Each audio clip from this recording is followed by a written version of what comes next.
বলতে পারছি, অবশ্যই চোখ আছে আমাদের, দেখব এবং কি করব, অভিজ্ঞতা অর্জন করব। কি অর্জন করব? যে আমাদের ঈশ্বর অদৃশ্য ঈশ্বর, যিনি আমাদেরকে নির্মাণ করেন, আর সেই দেবীকে মানুষ নির্মাণ করে।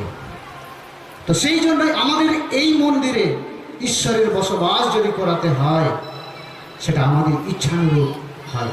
কেননা মানুষ আমরা সৃষ্ট হয়েছি, বা ঈশ্বর আমাদেরকে সৃষ্টি করেছেন। সৃষ্টি করার পর আমাদের মধ্যে ব্যক্তি স্বাধীনতা দিয়েছেন এবং ভালো মন্দকে বোঝার জন্য ক্ষমতা দিয়েছেন। এবার এই মন্দিরটাকে আমরা নোংরা অবস্থায় রাখবো না ভালো অবস্থায় রাখবো, সেটা আমরা জানি। উদাহরণস্বরূপ যদি বলি, এখানে মায়েদের উপস্থিতি বেশি, পার্সেন্টেজ মেজরিটি সব কিছুতেই বেশি। উত্তরটা মায়েদের কাছ থেকেই ভালো পাওয়া যাবে, মায়েদের কাছ থেকেই ভালো পাওয়া যাবে। দৈনন্দিন আমরা কি দেখি? প্রত্যেক মায়েরা সকাল হলে কি হয়? সকাল হলে কি হয়? মায়েরা সকাল হলে প্রথমে ঝাঁটা ধরে ঘরের যত সব নোংরা কি হয়? ঝেঁটিয়ে বের করে দেওয়া হয়। হালেলুয়া, হ্যাঁ কি না? সকাল হলে ঘরের যত নোংরা সব ঝেঁটিয়ে বের করে দেওয়া হয়। কেননা নোংরা আমাদের জন্য ভালো জিনিস। হ্যাঁ, ভালো জিনিস। আমরা ভালো মন্দ বোঝার ক্ষমতা আমাদের আছে। ঈশ্বর সেই বিবেক বুদ্ধি জ্ঞান আমাদেরকে দিয়েছেন বলেই কোনটা ভালো আর কোনটা মন্দ আমরা সেটা জানি। আর সেই জন্যই মন্দ জিনিসটাকে আমরা বের করে দিই এবং ভালো জিনিসটাকে আমরা ঘরে গুছিয়ে রাখি। সেরূপ আমাদের এই দেহ মন্দির যদি ঈশ্বরের বাসস্থান হয়, এইটাকে যত্ন করার দায়িত্ব কার? কার? আপনার বাড়িটা আমি দেখাশোনা করব নাকি আমার বাড়িটা আপনি দেখাশোনা করবেন? নিজের বাড়িটা নিজের দায়িত্বে রাখুন।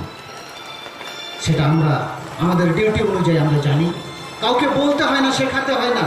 সেই জন্য আমরা যদি বাড়ির কর্ত্রী, বাড়ির মহিলা যদি হয়ে থাকি, আমরা আমাদের দায়িত্বটাকে বোঝার ক্ষমতা ঈশ্বর দিয়েছেন, সে অনুপাতেই আমরা কাজ করে থাকি। তো আমাদের এই দেহ মন্দিরটাকে জুগিয়ে রাখার দায়িত্ব আমাদেরই। তো আমরা এইভাবে করে থাকি, যেটা হয়তো না বললে নয়, অস্পষ্ট বললে অনেকে বুঝতে পারেন না। সেই জন্য দুই একটা স্পষ্ট বোঝার জন্য টাচ দিই। ধরুন,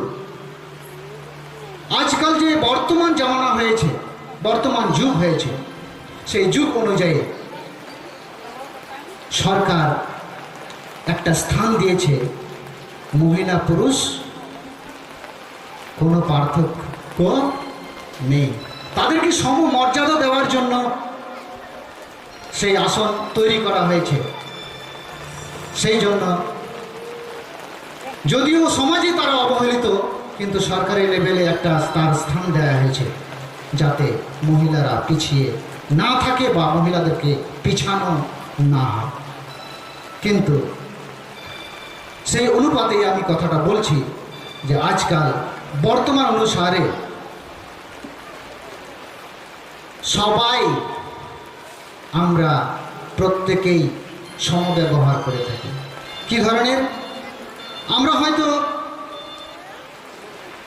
যখন কোনো মন্দিরে যাই, সেখানে দেখবেন সেখানে কি করা হয়, সেই মন্দিরে দেবীকে বা দেবতাকে খুশি করার জন্য সেখানে ঢাক বাজানো হয়, ঢোল বাজানো হয়, প্রার্থনা করা হয় এবং সেখানে তাকে অর্চনা করার জন্য ধূপতির মধ্য দিয়ে ধূপ জ্বালানো হয়, যাতে সেই জায়গাটি কি হয়? সুগন্ধি অনুভব হয়। হয় কি? সেই ধূপের মাধ্যমে সেই